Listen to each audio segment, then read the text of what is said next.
Every one of us has a character trait, a characteristic that defines who we are. There are tens of millions of people that are shy, honest, imaginative, cooperative, talkative, and so much more that some people can't connect with. And then there's character traits that majority of humanity revolts over. Ones that be acting like know-it-alls, or obnoxious brats, or center focus are what people load over. And to make matters worse, there's so many of them spread across the world interfering with people's days. We got some personal attributes that give somebody worthy of a hug, or pray to get hit by a car.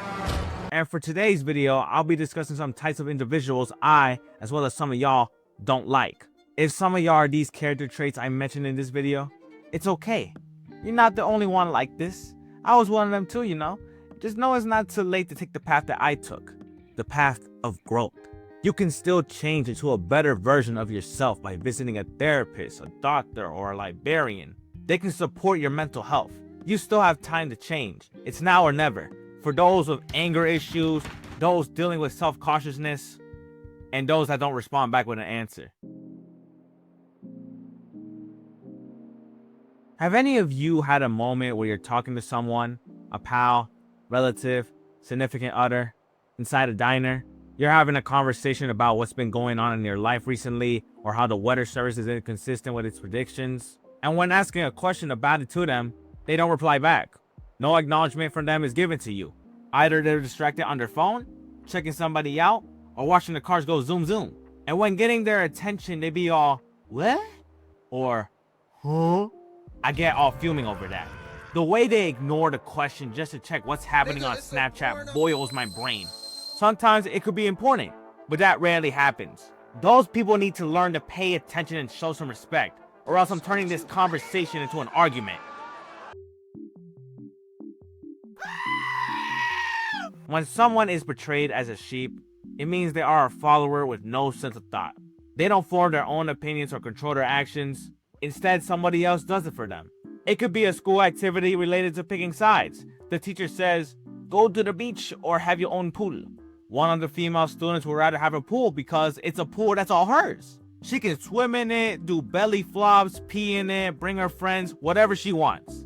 No worries about rules or random ass kids taking leaks. She starts going to the poolside until one of her friends says, bitch, if you don't get your miniature brain ass over to this side.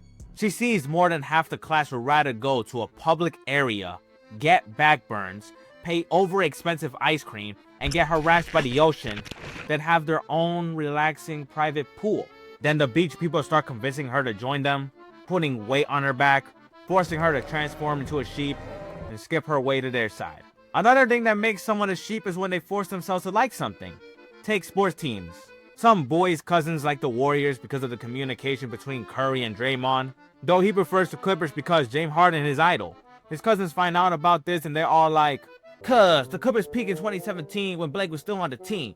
It's time to move on from them and start cheering for a good team, you know what I'm saying?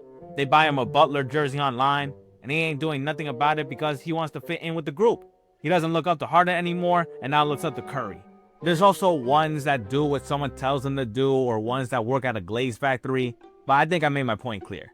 There's people that force themselves to like or hate someone or something, or be agreeing or disagreeing with the more popular choice, just so they could blend in. If you're one of those, grow some balls. If you're a female, grow some breasts. Like what you like and form your own opinions. Don't let none of your family or friends control you. Seems like it's the perfect time to talk about friends. Don't we have them? Friends we can talk to. Friends we can rely on. Friends we can make memories with. Friends that act different when they're around other people. We all at one point in our life had a friend that we bonded with. A friend that we gained a few good laughs from. Someone we enjoyed hanging out with. Then some attractive girl comes their way and they become a whole new person.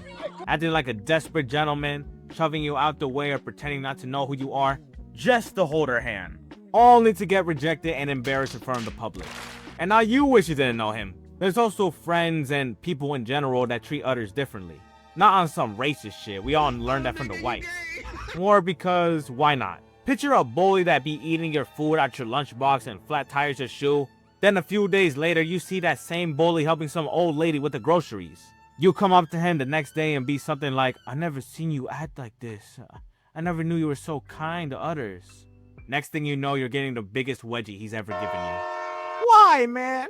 Why can't I get the same treatment you give that old lady? What have I done for you to abuse me? None. I just like ruining your day. We also got people that be trash talking you just for the hell of it. You're with your group of friends just chilling, minding your business. Out of nowhere, one of them starts roasting you about how you're still a virgin at age 17. And before you know it, everybody's roasting you over everything.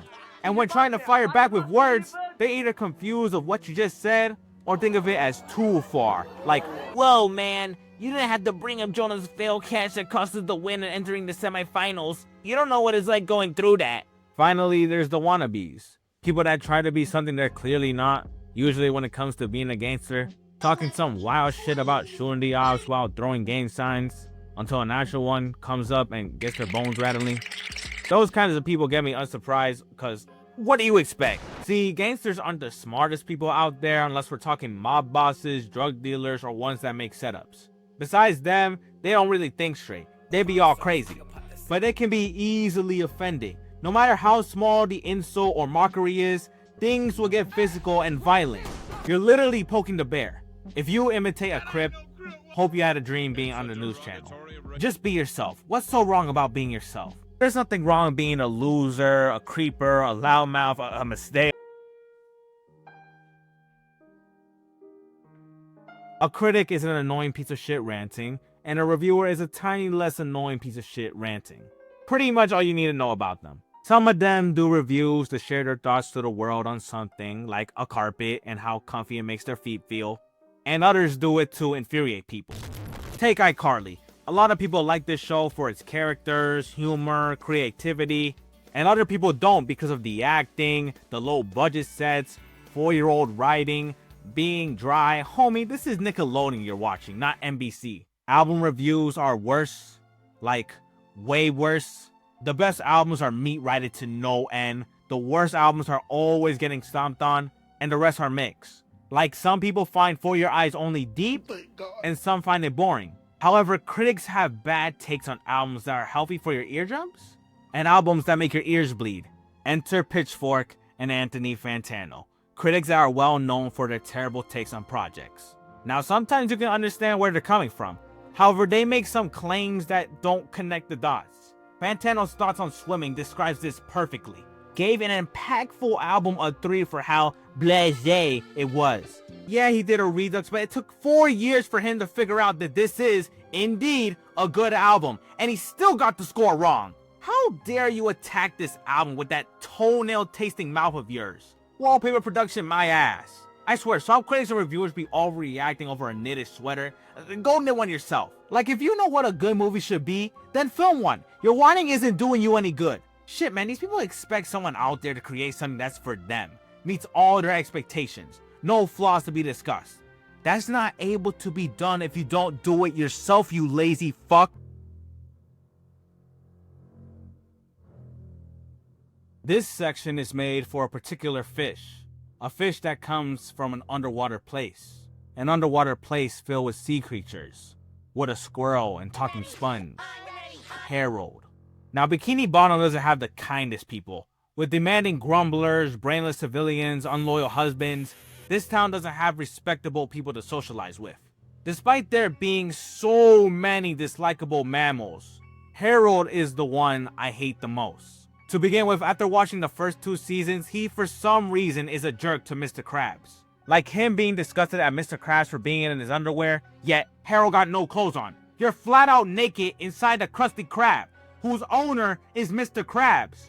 You can't be shitting on him for how he still has his blinker on or how he can't play the trumpet with his claws when you go to his restaurant to eat the king-size Krabs Supreme Double Butter Fry on a stick while squirting mayo in your mouth.